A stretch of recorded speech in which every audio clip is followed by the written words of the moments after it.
श्रीमती सुप्रिया सुले जी। Sir, मी आज 0 आवरमध्ये आपण वेळ दिला याच्याबद्दल आभारी मानते, पण मी खूप जड अंतःकरणाने आज एक अतिशय संवेदनशील मुद्दा मांडणार आहे। महाराष्ट्रामध्ये एक अतिशय महत्त्वाचा जिल्हा आहे बीड जिल्हा, अतिशय सुसंस्कृत जिल्हा आणि महाराष्ट्राच्या जडणघडणीत फार मोठं योगदान बीड जिल्ह्याचं राहिलेलं आहे। माननीय भारतीय जनता पक्षाचे महत्त्वाचे नेते राहिलेले गोपीनाथ मुंडे साहेब पण बीड जिल्ह्यातूनच येतात, पण दुर्दैवाने गेल्या 1-2 वर्षामध्ये अनेक अशा घटना बीड जिल्ह्यात झाल्या आहेत ज्या महाराष्ट्राला नाही माणुसकीला न शोभणार आहेत।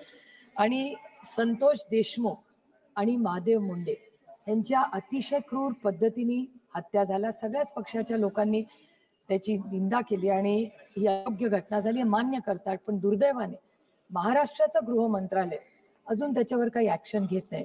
माझी विनम्र विनंती आहे देशाच्या गृहमंत्र्याला की संतोष देशमुख आणि महादेव मुंडे या दोघांची आणि अनेक अशा केसेस आहेत त्या संपूर्ण भागामध्ये ज्या क्रूर हत्या झालेल्या आहेत, पण त्या कुटुंबांना न्याय मिळत नाहीये।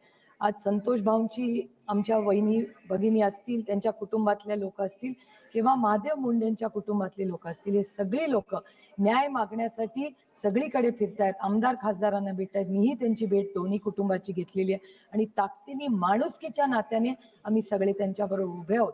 त्यामुळे महाराष्ट्र सरकार त्यांना न्याय देत नाहीये, तर या दोन्ही देशमुख आणि मुंडे कुटुंबाला न्याय मिळावा एवढीच विनम्र आणि त्याची CBI इन्क्वायरी व्हावी अशी माझी गृह मंत्रालयाला विनम्र विनंती। धन्यवाद जी। श्री SS जमीर जी।